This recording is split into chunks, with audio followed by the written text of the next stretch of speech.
제니소초의 오디오북 채널에 오신 여러분 환영합니다.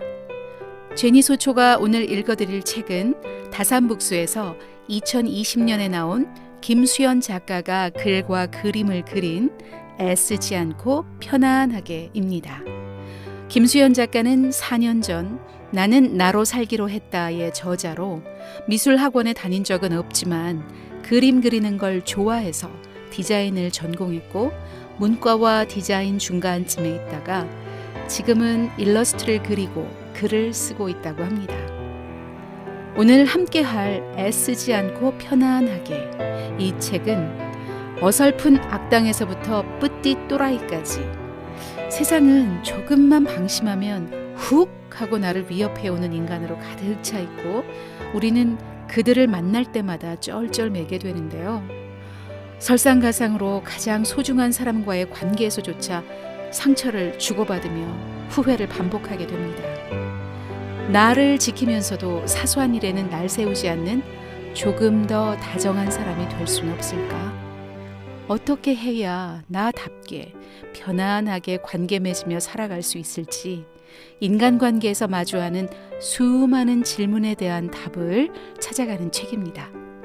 자, 오늘은 그 중에서도 돌아올 힘을 남겨두자, 일상을 견딘다는 것, 나만 참으면 끝나는 일은 없어요, 나부터 신경을 끕시다, 관계에 씨앗 뿌리기, 나의 빛나는 흑역사, 그럼에도 살아가는 이유, 조금 더 따뜻하게, 조금 더 차갑게, 다 같은 중생 아니겠습니까? 중에서 일부분 전해드리겠습니다. 돌아올 힘을 남겨두자. 처음 배낭여행을 갔을 때 자전거를 타고 터키의 작은 마을을 구경한 적이 있다. 날씨도 좋은 데다 돌아다니며 사람들과 인사도 하고 골목 구석구석을 구경하니 너무 즐겁고 행복했다. 그래서 조금만 더 하며 가게 됐는데 어느 순간 너무 멀리 와버린 것을 깨달았다. 설상가상으로 날까지 어둑해져 한참 길을 헤매다 7시간 만에 숙소로 돌아왔다. 그때 터덜터덜 자전거를 끌고 길을 오르는데 낮에 즐거웠던 기억은 전부 사라지고 머릿속엔 힘들다는 생각밖에 들지 않았다. 게다가 엉덩이가 아파서 3일을 고생했다. 그 뒤로 내가 세운 여행의 철칙은 지금 당장 너무 즐겁고 조금 더 갈 수 있어도 돌아올 시간과 힘을 남겨두는 것이다. 지치기 전에 돌아올 수 있어야 좋았던 순간을 망치지 않는다. 이건 관계에서도 마찬가지다.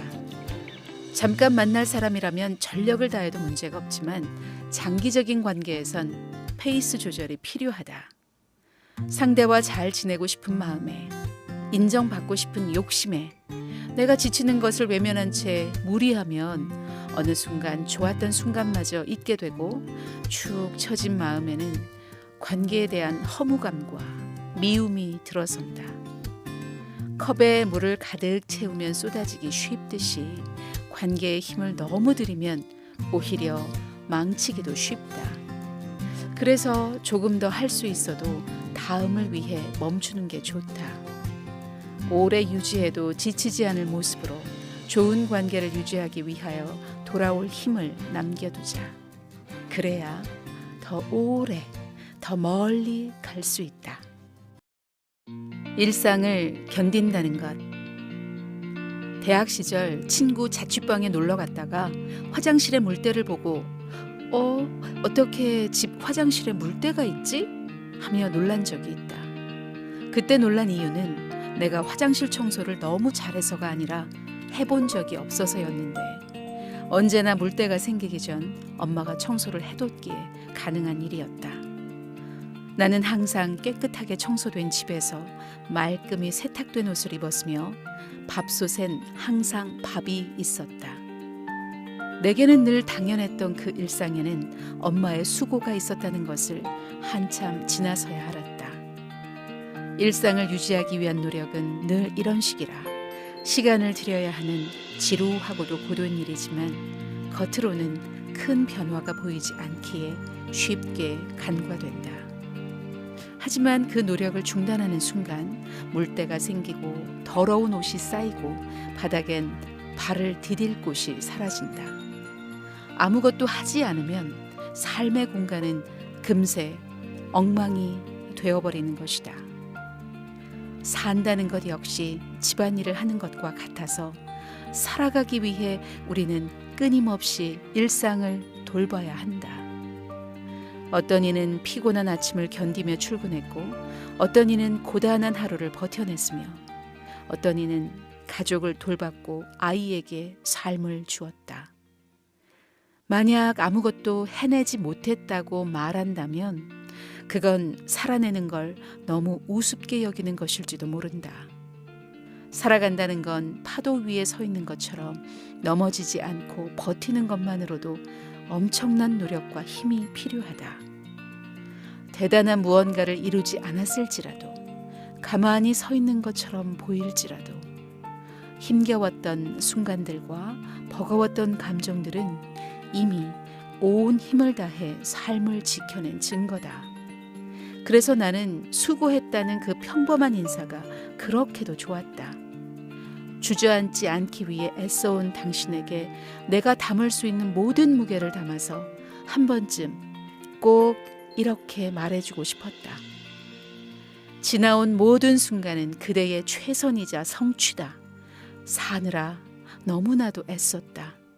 그리고 잘 버텼다. 정말 수고했다. 나만 참으면 끝나는 일은 없어요. 프리랜서 디자이너로 일하던 당시 업계에서는 작업물의 가격을 책정하는 게 워낙 제각각이었다. 예를 들어 로고 디자인 작업이라면 몇만 원 수준에서 몇천만 원까지 다양했다. 정해진 규정이 따로 없다 보니 어떤 클라이언트를 만나는지도 중요했는데 가끔 최저 시급의 절반에도 못 미칠 금액으로 작업 의뢰가 들어오기도 하고 무제한 이용권이라고 생각하는지 추가 작업을 계속해서 요구받을 때도 있었다. 그때마다 이렇게라도 해서 돈을 버는 게 낫지 않을까 싶다가도 아직 굶어 죽진 않겠다 싶으면 결국에는 거절하곤 했다. 더 절박한 누군가는 그 부당한 요구를 들어주겠지만 적어도 그들에게 고맙다는 생각은 할 수 있길 바라며 무리한 요구라고 당당하지만 정중하게 말했다. 내가 무리한 요구를 수용하게 되면 상대는 무리한 요구를 가능한 요구였다고 생각하게 되고 지난번에 다른 사람은 해줬는데 지난번에 다른 사람은 괜찮다고 했는데 라고 말하며 더 당당히 부당한 요구를 하게 된다. 그건 결국 시장 전체를 망치게 되고 피해를 다른 사람과 나눠 갖게 된다. 내가 한 번 참고 넘어가 버려서 모두가 참아야 할 수도 있는 거다. 그래서 선의는 신중해야 한다. 개인의 선의가 꼭 전체의 정의로 귀결되는 것은 아니며 광장에 모여 손을 맞잡는 것만이 연대가 아니다. 때론 부당한 요구에 응하지 않는 게 최선의 선의이자 연대일 수 있다. 나부터 신경을 끕시다. 고3 수험생인 독자를 만난 적이 있었는데 친구들과 사이가 안 좋아지면서 힘든 시간을 보냈다고 했다. 지금은 같은 학교를 다니진 않지만 사이가 틀어진 친구들에게 자신이 더 좋은 대학에 가는 걸 보여주고 싶다고도 말했다. 그 마음이야 이해는 갔지만 한편으로 걱정도 되었다. 같은 학교도 아닌데 어떻게 보여준다는 걸까? 대학에 합격하면 이메일이라도 보내겠다는 걸까?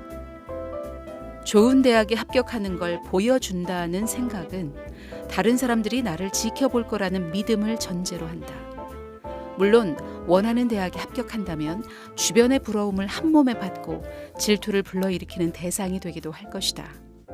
하지만 앞으로의 삶에 취업, 결혼, 자동차, 외모, 집, 연봉 등등 비교할 일은 줄지어 있는데 그때마다 불특정 다수의 시선을 의식하면 안 좋은 일이 생길 땐 타인의 시선이 공포와 모욕이 되어버린다. 이런 마음은 파놉티콘 구조로 설명할 수 있는데, 파놉티콘은 영국의 철학자 제러미 벤담이 제안한 감옥의 건축 양식으로, 감시자는 죄수를 볼 수 있지만 죄수는 감시자를 볼 수 없는 구조를 말한다. 이 구조에서 죄수는 감시자가 지켜보지 않을 때조차 자신을 지켜볼 거라 생각하며 불안을 느끼고, 결국 감시의 시선이 내면화돼서 끊임없이 자신을 채점하게 된다. 그런데 무고한 자신을 이런 시선의 감옥에 가둘 필요가 있을까? 우리에겐 자유와 해방을 얻을 방법이 있다. 그건 아주 간단하다. 나부터 신경을 끄면 된다. 사람은 언제나 자신의 모습을 타인에게 투영하는 법이다. 내가 신경을 쓰면 남도 내게 신경을 쓰는 것처럼 느껴지므로 내가 신경을 꺼야 신경도 덜 쓰인다. 애정 없는 이들의 SNS를 염탐하지 말고, 중요하지 않은 사람들의 근황도 업데이트하지 말고, 누군가 자꾸만 소식을 전해준다면 화제를 돌릴 수 있어야 한다. 물론 누군가가 우리의 삶을 지켜보며 불행을 고대할 수도 있지만 그들의 시간 낭비까지 신경 쓸 필요는 없고, 누군가가 우리의 불행으로 자신을 위로한다 해도 그건 저열한 이들의 초라한 위안일 뿐이다. 그러니 나부터 신경을 끄자. 우리에게 필요한 건 내 삶에 집중하는 힘이다. 보잘것없는 시선에 웅크릴 필요는 없다. 우리는 삶을 존엄으로 지켜낼 수 있다.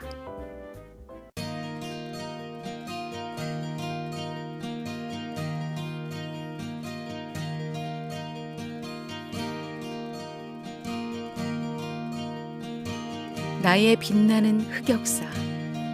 구글 알고리즘이 법륜 스님의 증문즉설 영상으로 나를 이끈 적이 있다. 법륜 스님에게 질문한 사람은 30살의 공무원 시험 준비생으로, 어린 시절 사업에 실패한 아버지는 그에게 의사가 되어야 한다고 말하며 아들을 마지막 희망으로 여겼다고 한다. 하지만 노력만으로 의사가 될 수 없었고, 좌절한 아버지는 결국 알코올 중독에 빠져 돌아가셨다고 한다. 그는 아버지에 대한 죄책감에 괴로워하며 열심히 살았는데 결과가 참담하다고 했다.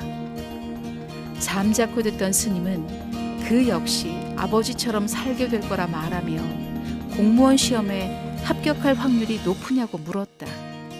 그가 실패할 거라 생각했으면 시작도 안 했을 거다라고 답하자 스님은 단호하게 그런 게 바로 아버지처럼 가는 길이라고 이야기했다. 살다 보면 실패할 수도 있는 건데 그런 생각이 다른 삶을 선택하지 못하게 하고, 아버지 역시 사업에 절대 실패하지 않겠다는 생각 때문에 그토록 절망하게 된 거라고 말이다.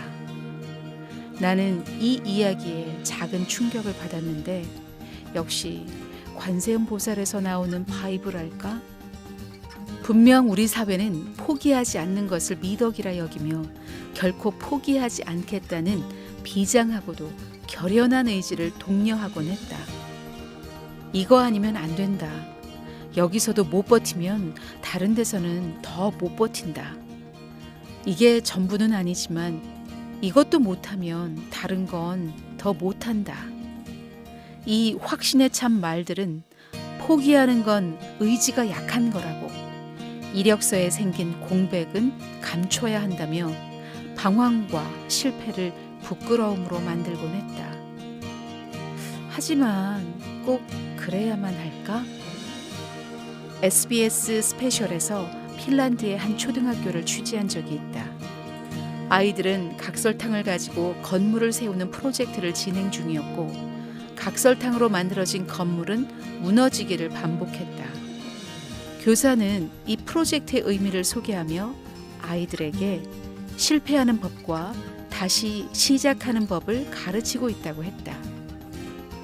이런 교육 분위기는 사회 전반에서 찾아볼 수 있는데, 실제 핀란드에는 서로의 실패담을 공유하고 기념하는 실패의 날이 존재한다.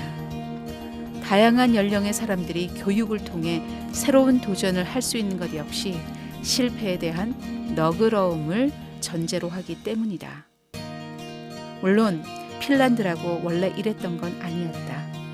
철옹성 같았던 핀란드의 국민기업 노키아가 무너지면서 경제 위기와 대규모 실업을 겪었지만 노키아에서 나온 이들은 수많은 스타트업을 세웠고 새로운 창업 생태계를 조성할 수 있었다. 핀란드 사회는 위기의 상황에서 실패하지 않는 법이 아닌 실패를 다루는 법을 배운 것이다. 우리 역시 몇 번의 경제 위기와 대규모 실업을 겪었는데 안타깝게도 반대의 방향을 택한 듯하다. 결코 실패하지 않겠다는 마음으로 치열함을 다짐하고 안전한 것을 좇으며 적게 도전하고 적게 실패한다. 그런데 대안 없이 절박함만 계속되면 오히려 쉽게 절망하게 된다. 사피엔스의 저자 유발 하라리는 북클럽 오리진과의 인터뷰에서 2040년이 되었을 때 세상이 어떤 모습일지는 아무도 모른다며 우리가 지금 배우는 것은 대부분 쓸모가 없어질 것이라고 예상했다. 삶은 다양해졌고 우리는 미래를 예측할 수 없다. 그렇기에 중요한 건 실패하지 않는 방법이 아닌 개인의 회복력, 즉 실패를 다루는 힘을 얻는 것이다. 애플에서 해고된 것이 인생에서 최고의 일이라 말했던 스티브 잡스처럼 회사 면접에서 떨어졌지만 덕분에 작가로 살고 있는 나처럼 누군가와의 헤어짐으로 진짜 인연이 들어설 자리가 생기는 것처럼 실패한 후에야 비로소 자신의 방식을 수정할 수 있는 것처럼 실패는 새로운 시작을 내포하는 일이며 포기는 한계를 확인하는 일이 아닌 삶의 가능성을 확장하는 일이다. 그러니 실패의 순간에 절망하지 말자. 목표에서도 직업에서도 관계에서도 삶의 어느 순간에도 누구나 실패를 할 수 있다. 우리는 실패를 배워야 한다. 자신의 실패에 너그러울 수 있어야 타인의 실패에도 너그러울 수 있다. 그럼에도 살아가는 이유. 인생이 정말 우울할 때가 있었다. 어릴 때 문제가 생겨도 대부분 끝이 있었지만 나이를 먹으니 되돌릴 수 없는 문제도 있다는 걸 알게 된다. 하루는 아무것도 하지 않고 방에 누워있는 나에게 엄마는 자신도 젊은 시절 우울한 마음에 아무것도 하지 않고 지낸 적이 있었다고 했다. 그런데 어느 날 거울을 보니 그런 자신이 더 못나 보였고 이대로는 안 되겠다 싶은 마음에 아침에 일찍 일어나고 세수도 팍팍 열심히 하며 부지런히 살았다고 했다. 나는 이 특별할 것 없는 딱히 해피엔딩도 아니었던 이야기가 종종 머릿속에 떠오른다.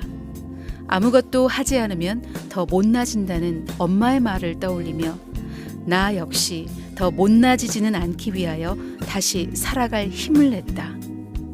돌이켜보면 삶이 너무 피곤했다.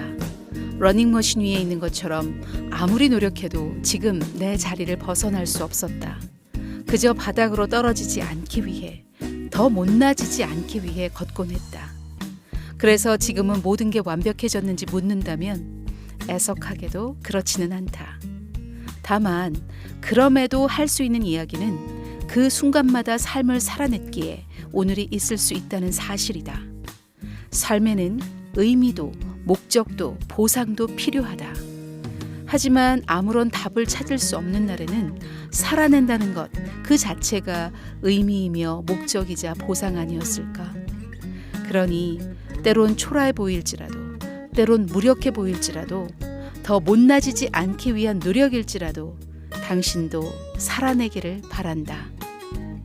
봉우 권태훈 선생의 단이라는 책에 가고 가는 중에 알게 되고 행하고 행하는 중에 깨닫게 된다라는 구절을 전해드립니다.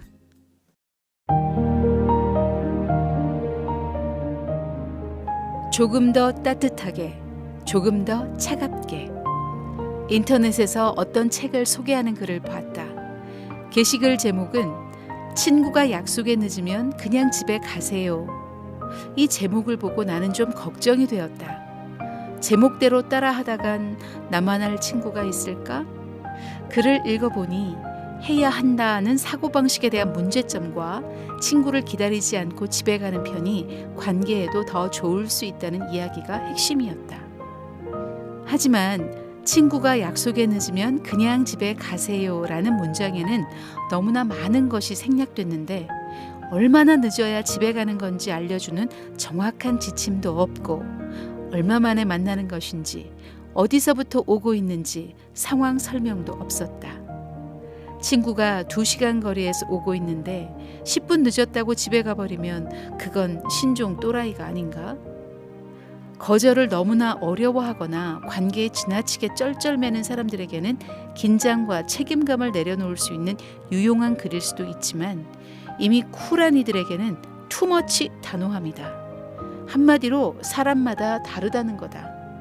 관계에 대한 바이블이 있기 어려운 이유가 바로 여기 있는데 글마다 읽어야 할 대상에 대해 일일이 주석을 달 수 없으니 지금 내게 어떤 이야기가 필요한지는 각자 판단해야 한다. 물론 이건 그때그때 달라지는데 누군가는 내게 이런 질문을 했다. 예전엔 인간관계로 스트레스를 많이 받아서 사람들과 조금 거리를 두고 혼자 잘 지내는 연습을 했다고. 그랬더니 지금은 또 외롭다는 생각이 드는데 계속 혼자 잘 지내는 연습을 하는 게 맞느냐고. 아니면 사람들에게 다가서는 게 맞느냐고. 마음이 왜 이렇게 왔다 갔다 할까 고민이 될 수 있지만 나는 매우 자연스럽다고 생각했다. 샤워기의 온도를 조절할 때 조금 더 차갑게와 조금 더 따뜻하게를 반복하다가 내게 맞는 적당한 온도를 찾아내듯이 관계의 적정선도 그렇게 맞추는 거다. 그렇기에 중요한 건 지금 관계의 온도를 내가 편안하게 느끼는지 나의 마음을 아는 일이다. 외롭다면 한 걸음 다가서고 괴롭다면 한 걸음 물러서자. 누군가에게는 냉정이 필요하고 누군가에게는 열정이 필요하다. 냉정과 열정 사이에서 당신은 당신에게 가장 편안한 관계의 온도를 찾아내면 된다.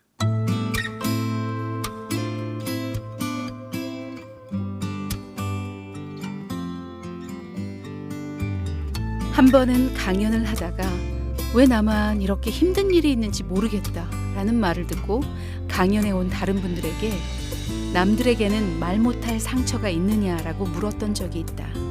그때 대부분 손을 들었던 기억이 난다. 우리는 때때로 왜 나만 이렇게 힘든 걸까?